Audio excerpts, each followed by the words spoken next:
Good morning, everyone, and welcome to another Venruki video. Today's video, we are going to be going over the latest class tuning coming on May 17th. So obviously, as you know, or maybe you don't know, Season 2 has just started. This is the first week, and there's been some classes that have kind of risen to power, some that have fallen off a little bit, some specializations, and this is what Blizzard plans to do as a result. So we can dive in and see. I haven't actually looked at these yet, so we can read through them and see exactly what they're going to do. We can give you my initial reaction. Okay, let's go.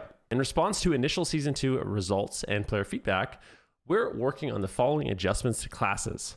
We plan to implement all of the changes below during scheduled weekly maintenance, which is Wednesday, May 17th in this region, and then obviously the day after in Europe. We can do some NA beta testing for you guys. So these are actually PvE changes. So we'll take a look at what they decided to do for PvE balance. And obviously this does affect PvP, but we'll see how that goes. Classes, Death Knight, Frost. All ability damage increased by 3%. Okay. Obliterate damage increased by 5%. Frost Strike damage increased by 6%. Howling Blast damage increased by 6%, Remorseless Winter damage increased by 8%, and Frost Fever damage increased by 12%. So my initial thoughts is I feel like Frost Death Knights do a lot of damage, specifically burst.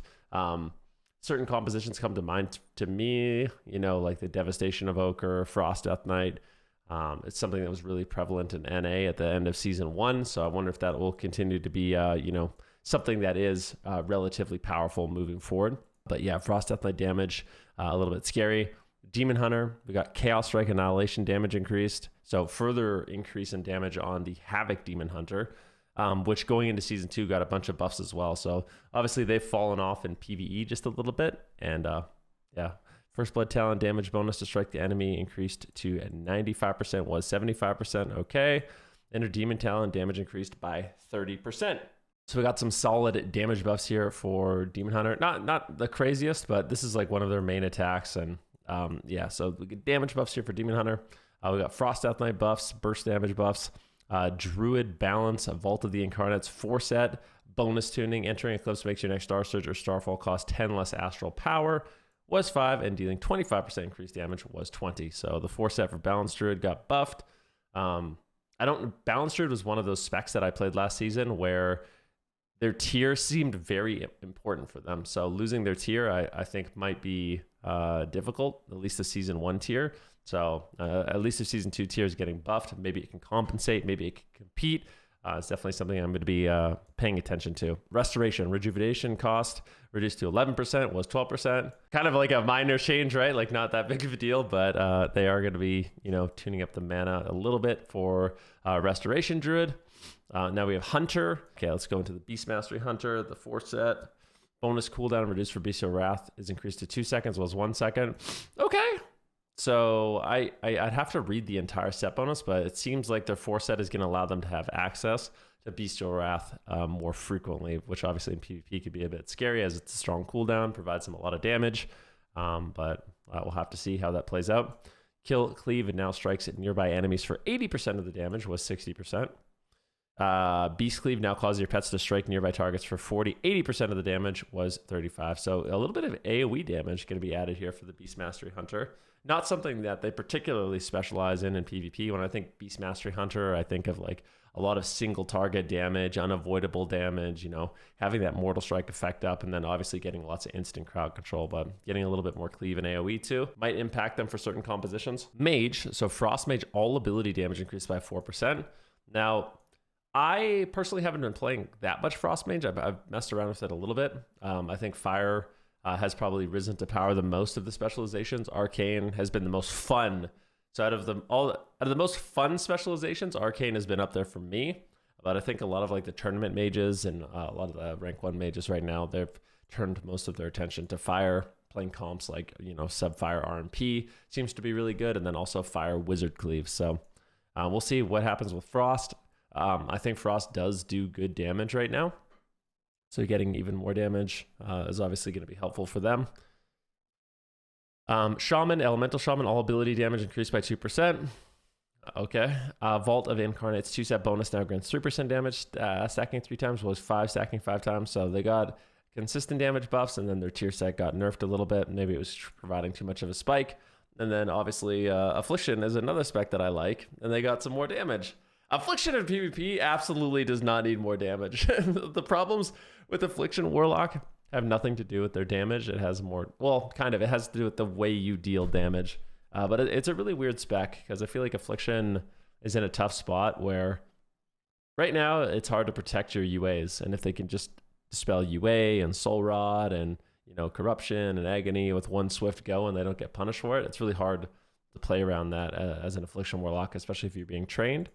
But that being said, it's not that hard to get your dots up. So if UA ever comes to the point where it gets like mega buffed and you can't dispel UA, then I think Affliction Warlock is just going to be really stupid to play against. Even saying that, even though I love playing this spec, like out of the Warlock specs, it's been the one I enjoy the most. So we can take a look now at the player versus player changes. We got Unholy Death Knight. Okay.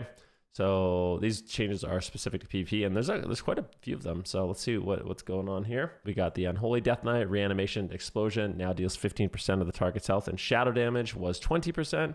Allied players can no longer see the explosion ring visual for Reanimation. Okay, Reanimation stun debuff is now using the correct spell icon.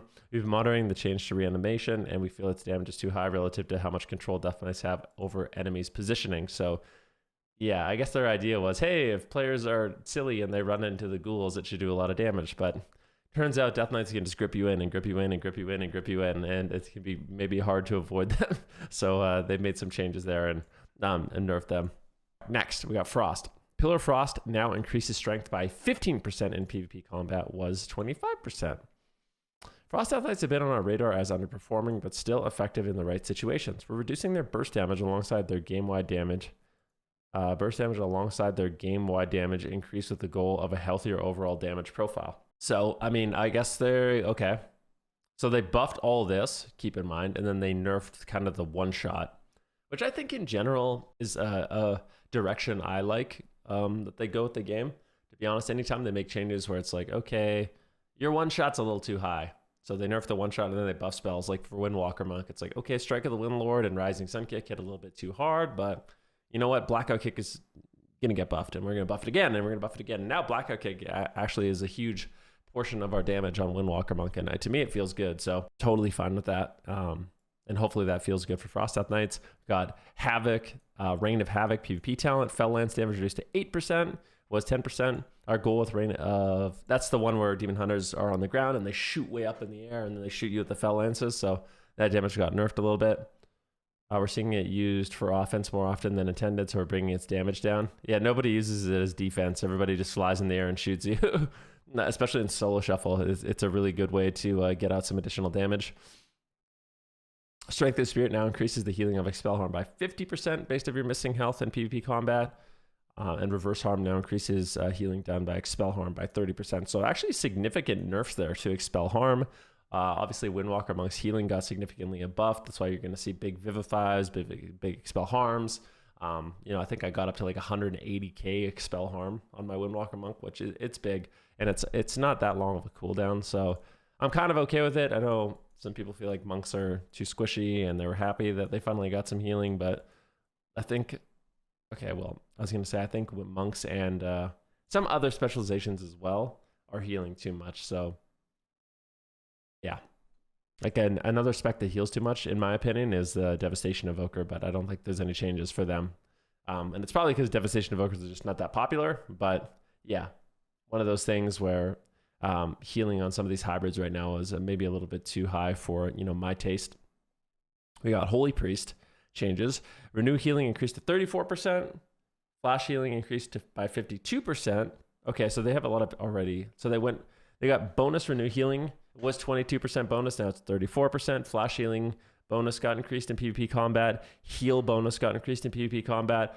Holy Word Sanctify got increased in, oh my god, Sanctify got increased, and Serenity got increased. Ooh. So that's a lot of different changes that they added for Holy Priest, hopefully buffing up their viability. Right now, they're super kind of weak. So seeing some buffs for them, I think is good. We'll see how that ends up playing out.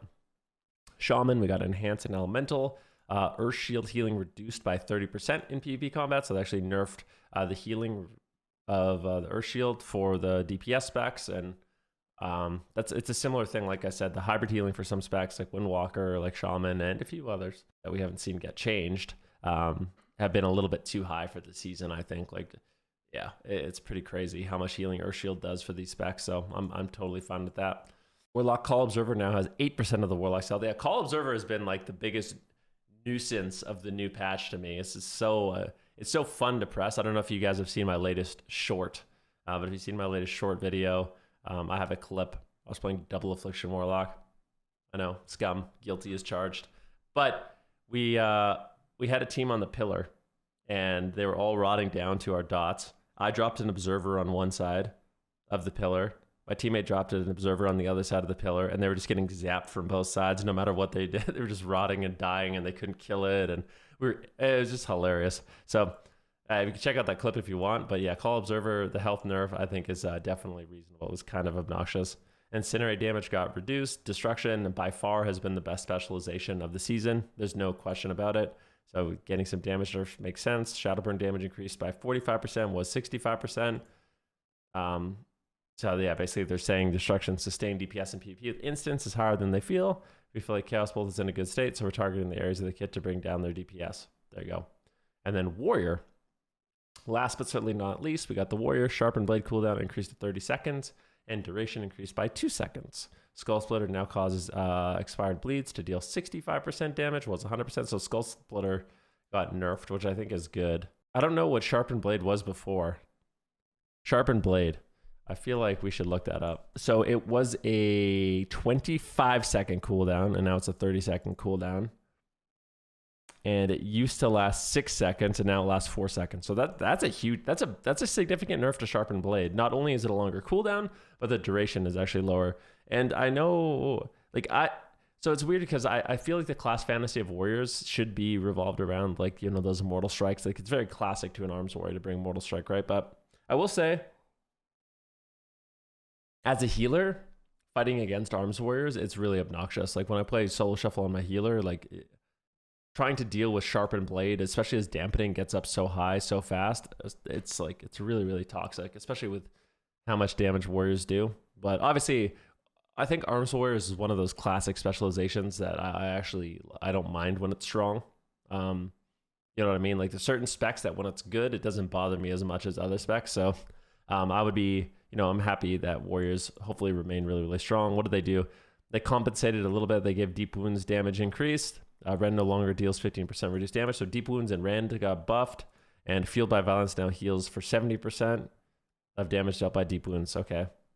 Feels Arms Warriors Burst Window has been more effective than we would like. We're shifting the damage profile slightly to increase their consistent pressure and decrease their burst damage. So there you go. They nerfed their burst, they nerfed Sharpen, but they could buff their consistent damage. Overall, pretty happy with these class tuning changes.